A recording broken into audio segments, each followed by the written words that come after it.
오늘 말씀의 제목이 왜 하나님은 인간으로 오셔야만 했는가라는 제목이에요. 다 같이 한번 읽어볼까요? 시작. 왜 하나님이 인간으로 오셔야만 했는가. 이런 제목으로 처음 제가 설교를 하게 됩니다. 왜 하나님이 인간으로 오셔야만 했는가. 오늘 이 질문에 여러분이 해답을 얻고 돌아가시기를 간절히 소원합니다. 현대 기독교인들 중에는 성경에 대한 의문을 가진 사람들이 참 많이 있습니다. 과거에는 하나님의 말씀이라면 주로 아멘으로 반응을 했습니다. 근데 갈수록 왜라고 묻는 경우가 많아졌다고 합니다. 그래서 말씀을 가르치는 설교자는 설교하기가 더욱 힘들어졌습니다. 하나님의 말씀이 믿어지면 쉬운데 하나님의 성령께서 그 들은 말씀으로 감화 감동 주셔서 믿어지는 은혜를 주시면 좋은데 믿어지기가 쉽지 않으니 일일이 설명하고 논리적으로 이해시키고 그리고 짧은 시간에 쉽게 이해시키는 것이 더 어려운 설교자의 과제가 되지 않았는가 생각합니다. 그뿐만이 아닙니다. 설교 후 즉시 어떤 분은 스마트폰을 검색하는 분들이 계십니다. 어떤 인물에 대해서 이야기하면 바로 찾아봅니다.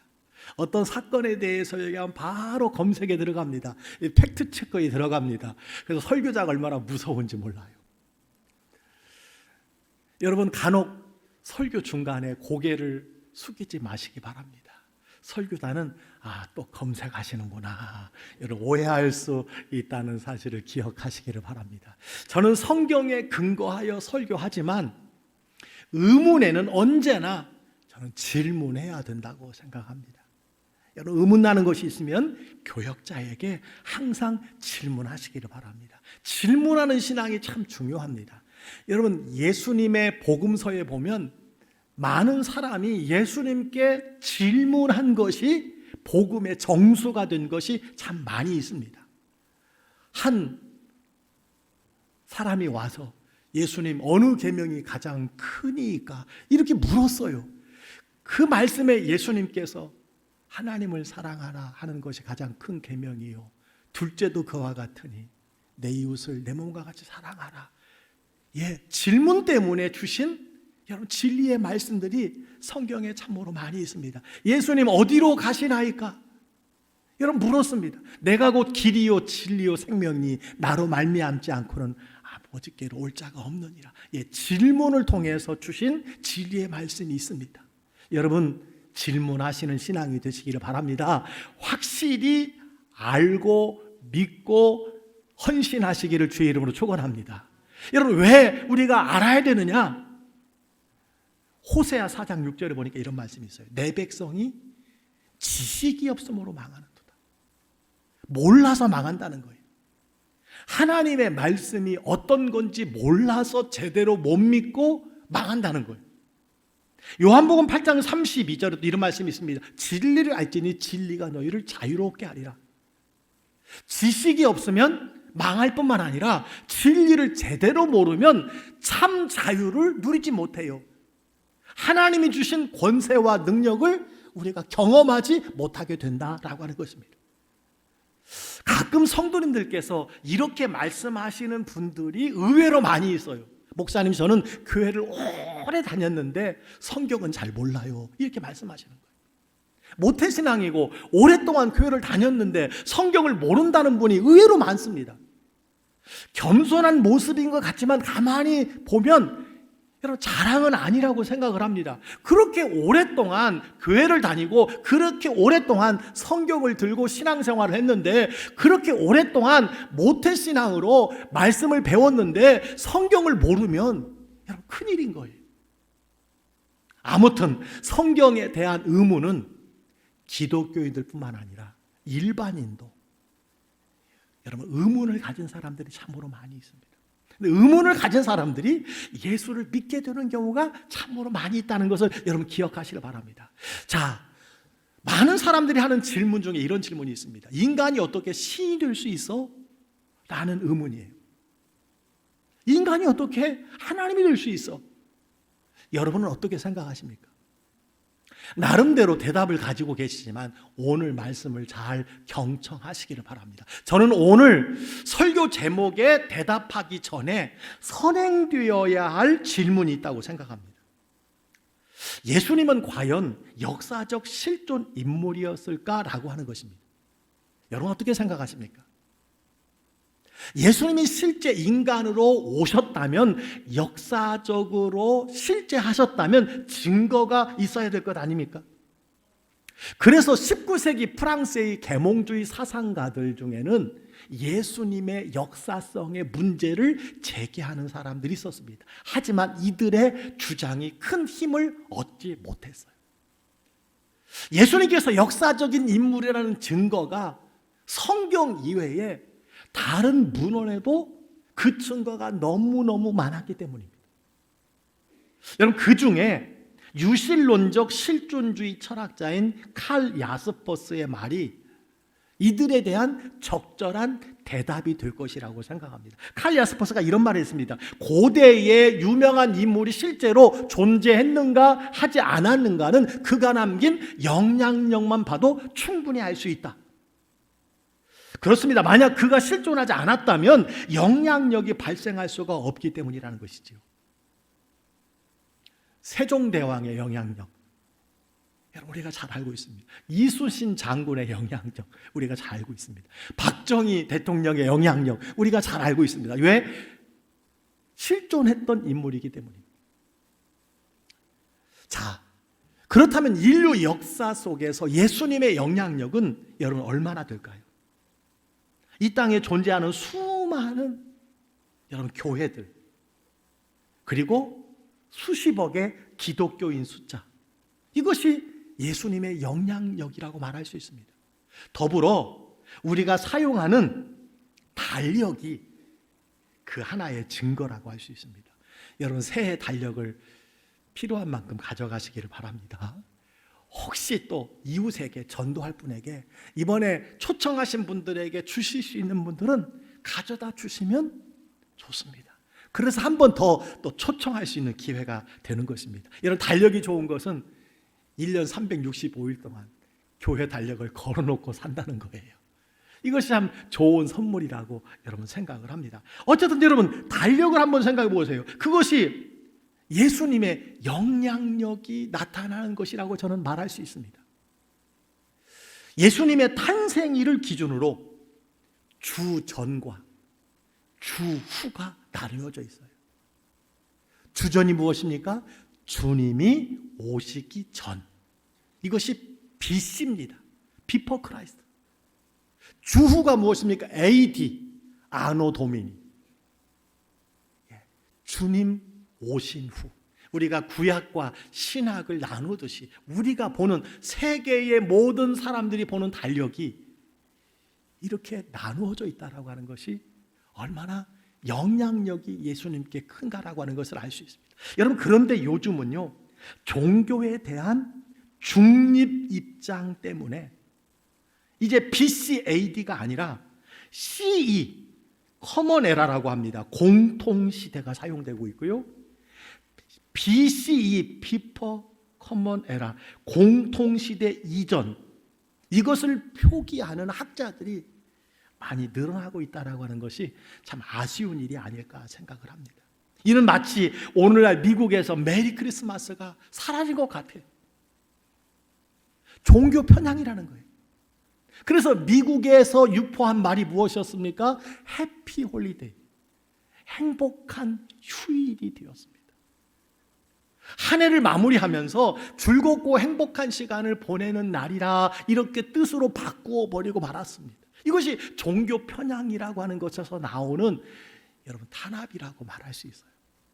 여러분 길거리에 다니시면 시내에 광주시청 앞에 성탄 트리가 잘 준비되어 있습니다. 가까이 가서 보면 생각보다 큽니다. 그리고 생각보다 이 조형물의 가격이 비싸다는 거예요. 제가 드리고 싶은 말씀은요, 그 성탄 트리 위에 무엇이 달려있느냐, 제일 꼭대기에 원래는 십자가였어요. 그런데 그것도 종교 편향이라고. 왜 십자가를 거기에 다느냐? 여러분, 그러한 많은 지적들, 종교 편향에 관한 많은 사람들 때문에 거기에 별을 달아놓고 있습니다. 물론 다윗의 별이라고 하기도 하고, 여러분, 별 하나가 바로 예수님의 탄생을 따라왔던 것처럼 별을 상징하는 여러분 그 표기를 했는데요, 그것도 달라졌다는 거예요. 여러분, 중요한 것은 어쨌든 이제 갈수록 성탄 그리고 크리스마스가 희석되어져 가고 있다는 거예요. 예수님이 태어나신 성탄절에 이제 예수님은 없고 뭐만 있어요? 산타와 파티만 있을 뿐인 것, 바로 우리 시대의 문화가 아닌가 생각을 합니다. 여러분, 그러나 지난 2000년 동안 역사 속에서 예수님의 영향력은 가히 독보적이라고 말할 수가 있습니다. 예수님의 역사적 실존을 의심하는 것은 이제 미련한 사람이라고 할 수 있을 정도로 그분의 실제 살아 계셨음과 여러분 역사하셨음을 우리가 알 수 있다는 거예요. 자, 그렇다면 예수님께서 역사적 인물이었다는 사실을 인정한다면 또 다른 질문을 받게 됩니다. 예수님이 실존하셨다면 인간이 어떻게 하나님이 될 수 있는가라는 의문을 갖게 되는 거죠. 왜 신이 육신을 입고 인간으로 오셨는가라고 하는 것입니다. 왜 예수님이 성탄하셨는가라고 하는 것입니다. 여기서 우리는 질문을 더욱 명료하게 할 필요가 있습니다. 두 가지 질문이에요. 왜 신이 인간으로 오셨는가라고 하는 질문과 함께 왜 신이 인간으로 오셔야만 했는가? 여러분, 이 질문의 차이입니다.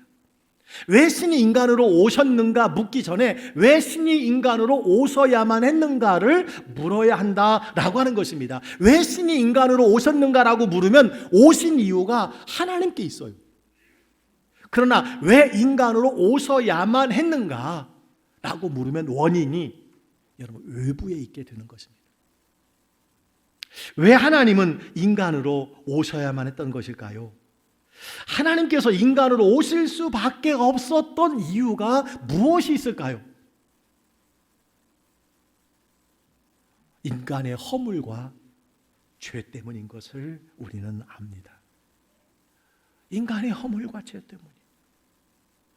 하나님은 공의로운 분이기 때문에 인간의 죄를 지나칠 수 없었습니다. 심판하지 아니할 수 없는 하나님이십니다. 그런데요, 인간의 죄를 심판하실 하나님이 왜 인간으로 오셔야만 했느냐라는 거예요. 왜 그랬을까요? 하나님의 또 다른 속성 때문입니다. 바로 하나님의 사랑 때문인 줄 믿습니다. 하나님은 사랑이셔요. 하나님은 공의로운 분이시면서 동시에 사랑이십니다. 바로 이것이 죄인들 가운데서 하나님이 일하심의 딜레마였음을 보게 됩니다. 피조물 중에서 자기 형상을 따라 창조한 사랑하는 인간이 죄를 범했기 때문이에요. 여러분, 죄의 결과는 무엇이라고 성경은 말합니까? 사망이라고 말합니다. 죄의 삭은 사망이요라고 분명히 말씀해 주고 있습니다. 또한 모든 사람이 죄를 범하였음에 하나님의 영광에 이르지 못하게 되었다라고 성경은 말씀해 주고 있습니다. 따라서 하나님의 공의는 반드시 인간의 죄를 죽음의 형벌로 다스려야만 했습니다. 그러면서도 하나님은 사랑이셨다는 거예요. 그 하나님의 사랑은 은혜로우시고 오래 참으시고 자비하심이었습니다. 여러분, 이 하나님의 마음을 이해하십니까? 마치 자녀가 부모의 말을 지독스럽게 듣지 않아서 아버지 입장에서 이 자녀에게 징벌을 해야 할 상황에, 또 자기 자녀인 까닭에 용서를 해야 하는 이 고민하는 상황, 이것이 바로 여러분 하나님이 죄인된 우리 앞에서의 상황이었다라고 말할 수 있습니다. 하나님은 인간의 죄를 속량할 한 가지 방안을 마련하셨어요. 그것이 무엇입니까? 하나님의 공의와 사랑을 동시에 만족시킬 수 있는 구약의 희생 제사였습니다. 그래서 구약은요, 대부분이 제사, 제단, 그 말씀이 계속 기록이 되어 있습니다. 그것이 성막입니다. 그것이 성소였습니다. 그것이 성전이었습니다. 인간의 죄를 대신하여 양과 소를 희생시켜서 속죄받는 길을 마련하신 거예요. 그러나 이것도 일회성이고 임시 방편이 되고 말았습니다. 동물의 희생 제사로는 영원하고 온전한 속죄가 될 수 없었어요. 죄를 지을 때마다 양과 소를 가지고 제단에 나와야 되었습니다. 동물의 희생 제사로는 온전한 속죄가 여러분 될 수가 없었습니다. 그래서 히브리서 10장 4절에 의하면 이렇게 말씀하고 있어요. 황소와 염소의 피가 능히 죄를 없이 하지 못한다. 이러한 희생 제물이 죄를 없이 하지 못했다는 거예요.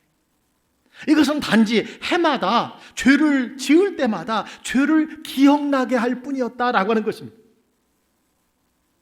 그런데 이것까지도 인간의 죄성이 형식화시켜버리고 말았다는 거예요. 그래서 하나님께서는 친히 인간으로 오셔서 대속의 화목 제물이 여러분 되신 것입니다. 세례 요한이 이렇게 화목 제물로 오신 예수님을 향하여 무엇이라고 말합니까? 보라, 세상 죄를 지고 가는 하나님의 어린 양이로다 라고 여러분 말했던 것을 보게 됩니다. 하나님의 사랑은 여러분 인간을 심판할 수가 없었습니다. 그 하나님의 사랑이 결국 하나님이 친히 육신의 몸을 입고 이 땅에 오셔야만 했다는 거예요. 성탄은 하나님이 인간으로 오신 것입니다. 하나님이 성육신 하신 놀라운 날이 여러분 성탄인 것입니다. 하나님은 세상을 심판하려 함이 아니라 세상을 구원하시기 위해서 오셔야만 했습니다. 하나님이 우리를 구원하기 위해서 사람으로 오신 것입니다. 하나님이 우리를 구원하기 위해서 사람이 되신 것이 성탄입니다. 이것이 한량없는 은혜요, 갚을 수 없는 여러분 사랑인 것입니다. 그 사랑이 얼마나 아름다운지요, 그 사랑이 얼마나 크고 놀라운지요, 그 크신 하나님의 사랑을 주시려고 사람의 몸을 입고 인간으로 오신 분이 바로 예수님이신 줄 믿습니다. 우리의 죄를 속량하시려고 인간의 몸으로 오시고 십자가에 죽기까지 사랑하신 분이 구원자 그리스도 예수님이시라는 사실입니다. 그래서 요한일서 4장 10절은 이렇게 말합니다. 사랑은 여기 있으니 우리가 하나님을 사랑한 것이 아니요 하나님이 우리를 사랑하사 우리 죄를 속하기 위하여 화목제물로 그 아들을 보내셨습니다 라고 말씀해 주고 있습니다. 로마서 3장 23절 24절은 이렇게 말합니다. 다 같이 한번 읽어보겠습니다. 시작. 모든 사람이 죄를 범하였으며 하나님의 영광에 이르지 못하더니 그리스도 예수 안에 있는 속량으로 말미암아 하나님의 은혜로 값없이 의롭다 하심을 얻은 자 되었느니라. 아멘. 그리스도 예수 안에 있는 속량, 하나님께서 사람의 몸을 입고 이 땅에 오시사 십자가에 달려 물과 피를 쏟으신 그 속량으로 말미암아 우리가 의롭다함을 얻게 되었다라고 말씀해 주고 있습니다. 이로써 하나님은 죄에 대하여는 공의를 세우시고 인간을 향한 사랑을 완성하신 것입니다. 결국 하나님이 제정하신 속죄의 율법을 실행하기 위해서 여러분 인간으로 오실 수밖에 없었다라고 하는 것입니다. 친히 하나님께서 사람의 몸을 입고 이 땅에 오실 수밖에 없었다라고 하는 것입니다. 여러분, 예수님께서 바로 이 하나님의 공의와 사랑을 실행하기 위해서 오신 여러분 이유가 있습니다. 예수님만이 죄를 사하실 수 있는 구원자가 되실 요건을 가지셨다는 거예요. 그래서 예수님만이 진리요, 예수님만이 구원이요, 예수님만이 영생을 얻는 길이요, 예수님만이 의롭다함을 얻는 길인 줄 믿습니다. 그 요건이 세 가지라고 말할 수 있어요. 첫 번째 무엇이냐? 예수님이 대속제물이 되셨다는 거예요. 죄를 지으면 죄 지은 당사자가 형벌을 받아야 합니다. 여러분, 구약에서는 제사에서 양과 염소가 희생의 상징이 되었어요. 짐승에게 안수함으로 인간의 죄가 그 짐승에게 전수되고 그 짐승이 죽음으로 죄를 탕감받고 죄사함을 얻게 된 것입니다. 그래서 이스라엘 백성들은 성막에, 성소에, 성전에 갈 때마다 비둘기와 양과 염소와 소를 가지고 가서 그 앞에서 그 피 흘림을 가지고 하나님 앞에 나아갈 수 있었던 것을 보게 됩니다. 하지만 아까 말씀드렸던 것처럼 이 제도는 일시적이고 불완전한 것이었습니다. 히브리서 10장 11절에 이런 말씀이 있어요. 제사장마다 매일 서서 섬기며 자주 같은 제사를 드리되 이 제사는 언제나 죄를 없게 하지 못하거니와. 매일 똑같은 제사를 드렸지만 이 희생 제사는 영원히 죄를 없게 하지 못했다는 거예요. 죄를 지을 때마다 다시 피를 뿌리고 다시 짐승을 바쳐야 되는 그런 번거로움이 있었다는 거예요. 그리고 그 죄를 영원히 없게 하지 못했다는 것입니다. 그래서 하나님께서 친히 인간으로 오셔서 대속의 화목 제물이 여러분 되셨다라고 하는 것입니다. 세상 죄를 지고 가는 하나님의 어린 양으로 예수님께서 여러분 오시게 된 것입니다. 속죄양이 되신 예수님은요, 한 번의 제사로 단 한 번 십자가에 달려 죽으심으로 말미암아 그 보배로운 피로 온 세상, 온 인류의 죄를 영원히 온전하게 하신 하나님의 선물인 줄 믿습니다. 그래서 히브리서 10장 12절로 14절은 여러분 이렇게 말씀하고 있습니다. 너무 귀중한 말씀이에요. 다 같이 한번 읽어보겠습니다. 시작. 오직 그리스도는 죄를 위하여 한 영원한 제사를 드리시고 하나님 우편에 앉으사 그 후에 자기 원수들을 자기 발등상이 되게 하실 때까지 기다리시나니 그가 거룩하게 된 자들을 한 번의 제사로 영원히 온전하게 하셨느니라. 아멘. 한 번의 제사로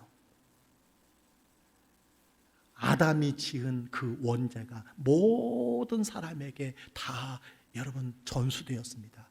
두 번째 아담으로 오신 예수님으로 말미암아 단 한 번에 예수 그리스도께서 십자가에 달려 죽으심으로 말미암아 영원한 제사가 되었다는 거예요. 영원한 속죄의 은총을 우리가 경험하게 되었다는 것입니다.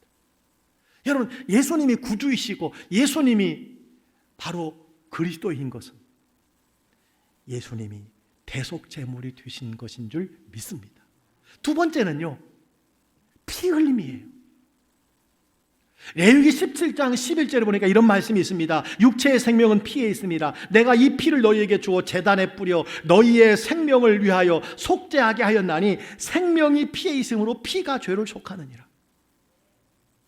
피는 생명의 근원입니다. 피 속에 수많은 영양분이 있고 피가 산소를 공급하기 때문에 육체를 살리는 것입니다. 하나님은 피의 생물학적인 효능을 영적 의미에 부여하셨어요. 그래서 여러분 성전에 사용되는 모든 기물과 피 뿌림으로써 거룩하게 되었다고 히브리서 9장은 말씀해 주고 있음을 보게 됩니다. 죄로부터 정결하게 되는 것은요, 다른 것이 아니라 오직 예수 그리스도의 피가 뿌려져야 했다라는 거예요. 그래서 히브리서 9장 22절은 이렇게 말합니다. 율법을 따라 거의 모든 물건이 피로 정결하게 되다니 피 흘림이 없은즉 사함이 없느니라. 따라서 예수님은 세상에 인간의 몸으로 오셔서 십자가에 피 흘려 죽으심으로 말미암아 하나님이 제정하신 속죄의 피의 율법을 온전히 성취하신 유일한 하나님인 줄 믿습니다. 여러분, 그런데 아무 피나 효력이 있는 것일까요? 그렇지 않지요. 완전히 깨끗한 거룩한 피라야 되었습니다. 우리는 가끔 헌혈을 통해서 에이즈에 감염되는 사례를 신문으로 보게 됩니다. 더러운 피로 생명을 살릴 수 없고 깨끗하게 할 수 없어요. 예수님이 요셉과 마리아 사이에서 생물학적인 과정을 통해서 태어났다면 예수님도 원죄를 가지고 태어날 수밖에 없었습니다. 아담의 원죄. 여러분, 그러나 우리를 구원하실 분은 죄가 없는 분이어야 했습니다. 죄인이 어떻게 죄를 해결해 줄 수가 있습니까? 따라서 예수님은 죄와 상관이 없이 성령으로 잉태하신 것입니다. 창세기 3장 15절에 보니까 이런 말씀이 있어요. 모든 사람이 남자의 후손으로 이 세상에 왔지만 여자의 후손으로 오신 분이 있습니다. 이분이 바로 예수님이에요.